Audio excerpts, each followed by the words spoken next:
نزدیک به 1 سال از شروع رسمی کار رئیسی جلاد به عنوان رئیس جمهور رژیم میگذره. میخوایم ببینیم که الان رئیسی در چه نقطه‌ای هست و همراه میشیم با بابک. بابک سلام میکنم بهت. الان رئیسی تو چه نقطه‌ایه و اخیراً چه دسته‌گل جدیدی به آب داده؟ نقطه رئیسی که مشخصه. رئیسی هر کاری بکنه، هر حرفی بزنه، هر اقدامی انجام بده، خودش پیش‌فرض دسته‌گل محسوب میشه. اما یه کاری این وسط مسطا کرد اواخر ماه گذشته که رفته بود بازدید کارگاه هواپیماسازی و یعنی تعمیر هواپیما که دستور داد 8 هواپیمای مسافربری با 72 سرنشین یعنی ظرفیت 72 نفر سریعا ساخته بشه. بله، همون سفری که به اصفهان داشت. بله دقیقاً. اگه اجازه بدید کلیپش رو ببینیم که خودش گویاست، بعد ادامه بدیم. در سفر سید ابراهیم رئیسی به اصفهان، حسین علی حاجی دلیگانی و عضو هیئت رئیسه مجلس گفت رئیسی در بازدید از هواپیماسازی دستور داده تا سفر بعدی دولت به اصفهان 8 فروند هواپیمای مسافربری در این شرکت تولید شود. بله.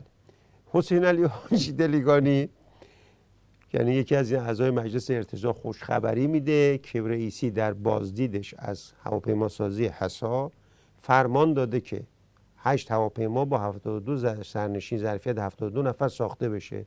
یعنی قشنگ نوع هواپیما و ظرفیتش هم مشخص میکنه و طبق همون بایدهای معروفش باید ساخته بشه رو میگه. بله، فقط پشت همین 2 تا فرمان مونده بودن که این 2 فرمان هم بده. بله دقیقاً. کل صنعت هواپیماسازی ایران پشت همین 2 تا فرمان که نوع هواپیما و ظرفیت هواپیما مشخص بشه ساخته بشه. راستش من اینو شنیدم یاد داستان ناصرالدین فرنگ رفتن ناصرالدین شاه افتادم. کدوم داستانه؟ چون چند تا داستان داره فرنگ. من یه دونه‌شو الان با یادم، حالا چندین داستان داشته باشه.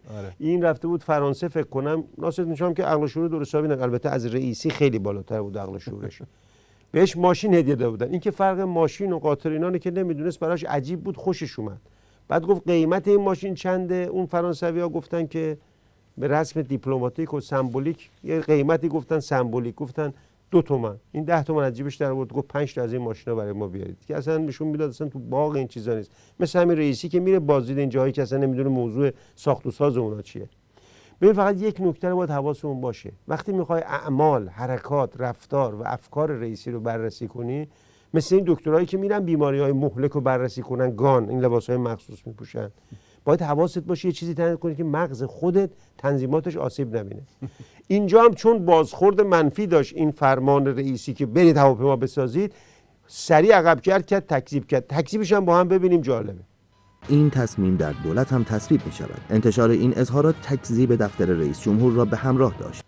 بله، منتها چون این تکذیب خیلی سریع دنده عقب گرفت رئیسی، این پاچه‌خوارا و شلمغزایی که نشستن که هرچی رئیسی و خامنه‌ای بگن سریع اجرا میکنیم، دیر بهشون رسید. من جمله یه پاسدار ارتشی هست به نام آشتیانی که وزیر دفاع همین رئیسیه. این تا حرف از دهن رئیسی در اومد برای خوشرخصی گفت وزارت دفاع دستور داده که برید بسازید. منتها وقتی تکذیب شده این ماشین، نفری که پشت نشسته جلوی ترمز میگیره، ما سر میره تو شیشه. شبیه اون داستان اون 2 تا شده بودن، 2 تا شلمغز که یکیشون مایتابه گرفته بود که پرنده‌ها رد میشن تخم بندازن توی مایتابه، اون یکی رفته بود روغن داغ کرده بود که نیمرو بخورن. دقیقاً همینجوری اینم فیگور گرفت که برید هواپیما بسازید. این فیگور این وزیر دفاع هم ببینیم خوبه. اما بلافاصله وزیر دفاع برای اجرایی شدن این خواسته رئیس جمهور دستور داد. بله دقیقاً بابک، داستان همون دیوونه‌ای که یه سنگو میندازه تو چاه میشه اینجوری. یه تفاوت داره. اونجا دیوونه‌ای که میندازه چند تا عاقل هستن میرن سنگو در میارن. اینجا چون تو رژیم عاقل پیدا نمیشه، دومینوی سنگ اندازی شروع میشه توی چاه. ولی همش هم مشکل شعور و نمیدونم اینکه میخوان مثلا یه کاری بکنن عقلشون نمیسه نیست. توی یه بنبستی گیر کردن که به ضرب سیلی میخوان صورتشون رو سرخ کنن، بعد چنین چیزهای مبتذل و حرافی‌های پوشالی میکنن. ولی فضاحت موقعی تکمیل شد که رئیسی اومد این قافو بپوشونه. یعنی اومد این دید خیلی قاف گرفته، یعنی خیلی قاف توی حتی تو خود رژیم بازخورد منفی داره این قافه، شروع کرد که بپوشونه. یه دلیلی آورد. دلیلش هم اگر ببینیم خوبه، اشاره میکنه به اون سفرش به تاتارستان. فردای آن روز هم رئیس جمهور از خاطرات بازدید چند سال پیشش از هلیکوپتر سازی تاتارستان گفت. در آنجا از مجموعه هلیکوپتر سازی بازدید کردم. امکاناتی که دیروز در اصفهان دیدم بسیار گسترده‌تر و دقیق‌تر از تاتارستان بود. از آنها خواستم هواپیما با 72 سرنشین بسازند. این انتظار تحقق ناپذیر نیست. این رو به عنوان نه یک انتظار تحقق نیافتنی اعلام کردم. حتما از شما میخوام به سرعت دست به کار بشید هواپیمای با 72 سرنشین رو سریعا در کشور بسازید. اول این امید اینجا همون جاییه که باید حواسمون باشه با لباس گان بریم. اول یه ذره شوک این حرف رئیسی بیاد. رفته تاتارستان هلیکوپتر سازی دیده. حالا ببین تاتارستان چه کشوریه، در صنعت هلیکوپتر سازی نمیدونم چقدر مطرحه.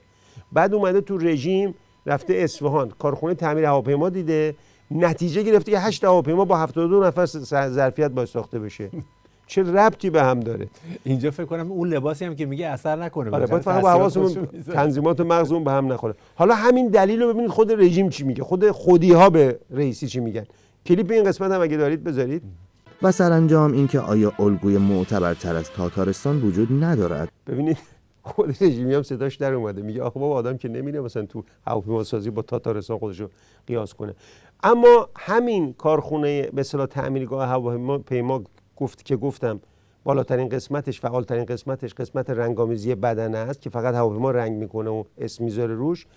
یک تجربه داشته تو ساختن هواپیما، اونم رفته یک هواپیما یک کشور دیگر رو گرفته رنگ کرده، اسمشو گذاشته ایران 140، 5 تا از اونها رو رنگ کرده به اسم هواپیمای ساخته تولید داخل فرستاده توی خطوط هوایی که 4 تاش سقوط میکنن، 5مین هم افتضاح اصلا کل رده خارج میکنن. اینم از زبون خودشون بشنویم همین رزومه این کارخونه هواپیما سازیشون رو.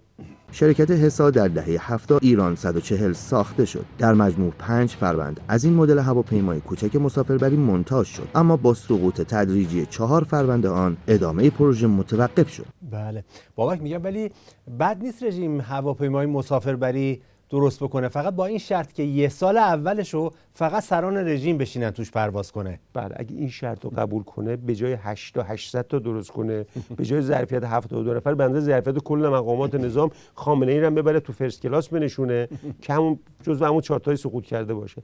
ببینید اینها اوهامات و تخیلات و به طور واقعی به ضرب زیلی صورت سرخ نگه داشتن یک رژیم منحط پا به گوره. به خامنه‌ای و رئیسی باید گفت آقا سوارکاری پیشکشت، قاچ زینه بچسب، به تو هواپیما نمیخواد بسازه، تو همین مرغ تخم مرغ مردم حل کن که حل نخواهی کرد و این سرنوشت که تو داری با این دروغ‌ها و با این شعاف‌ها هیچ عایدت نخواهد شد و تو رو از این سرنوشت محتوم خلاصی نیست. امیدوارم تونسته باشیم که این قسمت از دستگل رئیسی رو هم یک کمی بحث کرده باشیم. البته به اندازه خودش نمیتونیم فضاحت اینو ارائه بدیم. بله خیلی ممنون بابک از اینکه در برنامه این هفته ما شرکت کردی. ازت خداحافظی میکنیم و تا برنامه دیگه با تو همراه خواهیم بود. بینندگان عزیز برنامه پیک شادی رو همراه با شما ادامه میدیم.